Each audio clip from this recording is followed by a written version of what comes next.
নমস্কার, আপনারা দেখছেন কড়া খবর। এখন কড়া খবরে দেখুন, ভারত কেশরী ডক্টর শ্যামাপ্রসাদ মুখোপাধ্যায়ের ১২৫তম জন্মবার্ষিকীতে রাজ্য বিজেপির পক্ষ থেকে পুরনো দিনের ১২৫ জন কর্মীকে সম্বর্ধনা জ্ঞাপন। ৬ই জুলাই ভারত কেশরী ডক্টর শ্যামাপ্রসাদ মুখোপাধ্যায়ের ১২৫তম জন্মবার্ষিকী ঘটা করে রাজ্য জুড়ে পালন করা হলো। নিউ টাউনে এদিন দেশের স্বরাষ্ট্রমন্ত্রী অমিত শাহ আসেন ডক্টর শ্যামাপ্রসাদ মুখোপাধ্যায়কে শ্রদ্ধা জ্ঞাপন করতে। পাশাপাশি রাজ্যের সর্বত্র শ্যামাপ্রসাদ অনুরাগী বিজেপির কর্মী সহ শ্রমিক সংগঠন বিএমএসও জায়গায় জায়গায় দিনটিকে শ্রদ্ধার সঙ্গে পালন করল। সেন্ট্রাল এভিনিউয়ে রাজ্য বিজেপি অফিসের সামনে বিরাট মণ্ডপ বেঁধে রাজ্য বিজেপির পক্ষ থেকে ডক্টর শ্যামাপ্রসাদ মুখোপাধ্যায়ের জন্মবার্ষিকী পালনের পাশাপাশি ১৯৮০ সাল থেকে যে সমস্ত পুরনো কর্মীরা আজও বিজেপির পতাকা বহন করে চলেছেন সেই সমস্ত পুরনো কর্মীদের সম্বর্ধিত করা হলো। এদিন রাজ্য বিজেপির পক্ষ থেকে ১২৫তম জন্মবার্ষিকী উপলক্ষে ১২৫ জন পুরনো কর্মীকে সম্বর্ধিত করা হলো। আগামী দিনেও জেলায় জেলায় পুরনো কর্মীদের সম্বর্ধিত করার আহ্বান জানালেন এদিন সম্মান প্রাপক পুরনো কর্মীরা। এদিন সম্বর্ধনা পাওয়ার পর রাজ্য বিজেপির সদস্য ও ১৯৮০ সাল থেকে যিনি বিজেপির পতাকা বহন করে চলেছেন সেই পুরনো কর্মী শ্যামল বণিক কি বললেন তাই শুনুন এখন। আজকে অভিনন্দিত করলো, সম্মানিত করলো, আমাকে করেছে। আমি সেই সমস্ত সাথীদের শ্রদ্ধাঞ্জলি জানাবো যারা দীর্ঘদিন আমার সঙ্গে কাজ করেছে, রাজনীতি করেছে। আজকে ভারাক্রান্ত মনে তাদের কথা খুব মনে পড়ছে, কারণ আমি বেঁচে আছি, আমি অভিনন্দিত হলাম। এখানে অনেককেই মরণোত্তর সম্মানও জ্ঞাপন করছে। বিশাল পশ্চিমবঙ্গ আর মাত্র ১২৫ জনকে দিচ্ছে, এর বাইরেও অনেকেই আছে যারা হয়তো সম্মানিত হলেন না।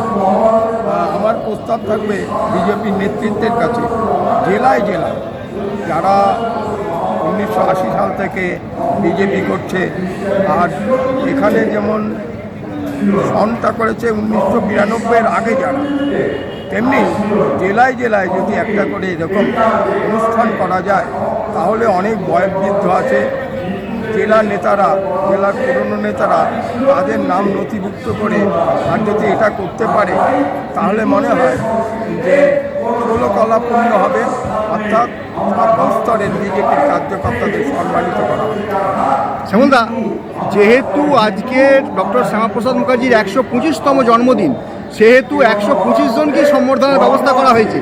সেখানে বাঁচতে গিয়ে দেখা গেছে আপনারা সেই তালিকায় পড়েছেন, তারপরে যারা আছে নিশ্চয়ই তাদেরকে সম্বর্ধনা করে দেবেন এনারা। এ ব্যাপারে আপনার সুপারিশ হয়তো গ্রহণযোগ্য হবে বলে আমরা মনে করি। না, এটা তো অবশ্যই প্রয়োজন আছে।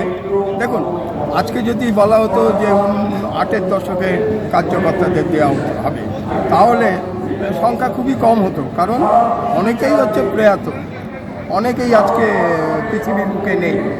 কিন্তু আজকে সাথে সাথে এটা বলবো যে আজকে আমাকে সম্বর্ধনা দিল, আমাকে অভিনন্দিত করলো, আর আমার এই সম্বর্ধনা আমি তাদের প্রতি উৎসর্গ করছি যারা ইহধামে নেই।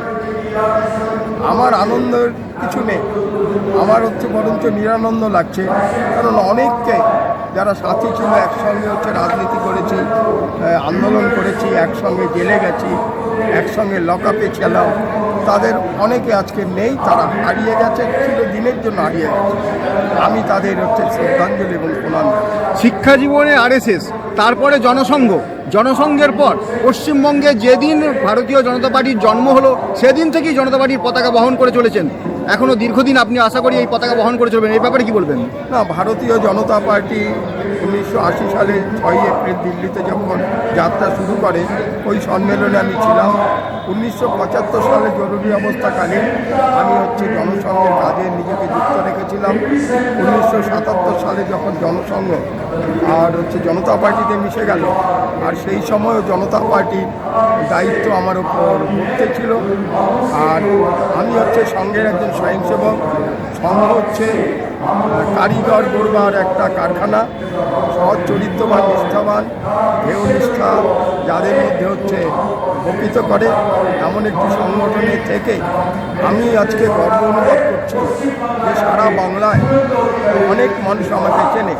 আজকে সোশ্যাল মিডিয়া তো সেই দিন এলো, সোশ্যাল মিডিয়ার কল্যাণে হয়তো আমাকে অনেকে চেনে, কিন্তু এই যে ভারতীয় জনতা পার্টির আজকের এই অনুষ্ঠানে এসে সেই কোথায় শিলিগুড়ির লোক, কোথায় হচ্ছে নদিয়া, কোথায় বর্ধমান, কোথায় মেদিনীপুর, সবাই শ্যামলদা কেমন আছেন, শ্যামলদা কেমন আছেন, এটা উপরি পাওনা, এটা উপরি পাওনা। আজকে একটা মেমন্ত পেলাম, কি একটু উত্তরীয় করালো, এটার চাইতে বড় প্রাপ্তি এই অনুষ্ঠানকে কেন্দ্র করে এত পুরনো কার্যকর্তাদের সঙ্গে মিলিত হতে পারে।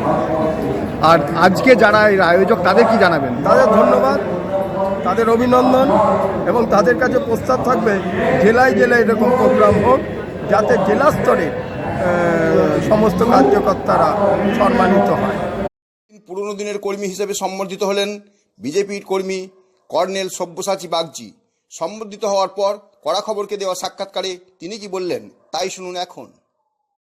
কর্নেল সব্যসাচী বাগচি মানে বিজেপির একটা স্তম্ভ, আজকে পুরনো কর্মী হিসেবে আপনাদের এখানে সম্বর্ধনা দিল, কি বলবেন? ব্যাপারটা হচ্ছে সবাইকে পাশে পেলাম, আবার দ্বিগুণ উৎসাহ। আজকে আবার মনে হচ্ছে যেন আবার অ্যাক্টিভ পলিটিক্সে নতুন করে যোগ দিই। শুধু এই নয়, আমার মনে হচ্ছে যে আরেকবার হয়তো আর্ম ফোর্সেসেও গিয়ে আর নতুনভাবে যোগ দিয়ে সেখানেও কাজ করতে পারবে। সেই দীর্ঘদিন ধরে বিজেপির পতাকা বহন করে আসছেন, আজকে রাজ্যে বিজেপি ক্ষমতায় এসে এই ব্যাপারে কি বলবেন? স্বপ্ন পুরো হলো। নেতাজি আদর্শের মৃত্যু নেই,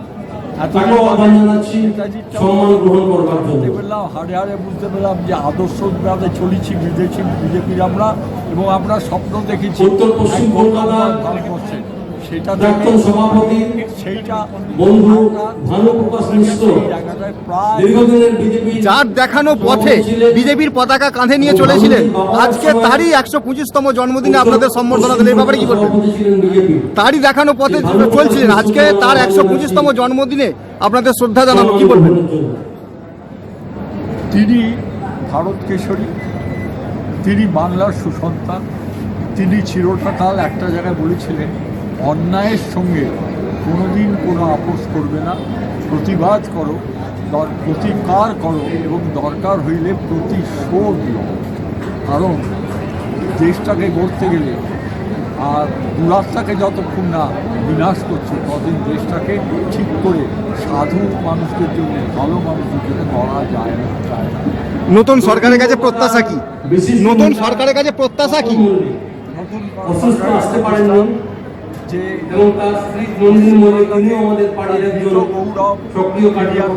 যা যা করা দরকার, তার জন্য যতটাই রূপলেস হওয়া দরকার, নতুন আবার নতুনভাবে ফিরিয়ে আনুন। যে হোয়াট বেঙ্গল থিংস টুমরো, যে গোখলে যেটা কথা বলে গেছে, সেটা যেন আবার নতুন করে আমরা আমাদের ভবিষ্যৎ প্রজন্ম জানতে পারি যে হ্যাঁ, এইটাই হচ্ছে ভারতবর্ষের বাংলার ডেস্টিনেশন। Thank you. আপনি কি আপনার খবর সরাসরি সম্প্রচার করতে চান অথবা আপনার এলাকার খবর দেখাতে চান? তাহলে যোগাযোগ করুন কৃষ্ণপ্রসাদ পাত্র, ফোন নম্বর 8622800252 অথবা 8282860856 এই নাম্বারে, অথবা অর্জুন সেন CPRO, ফোন নম্বর 9433138840 এই নাম্বারে।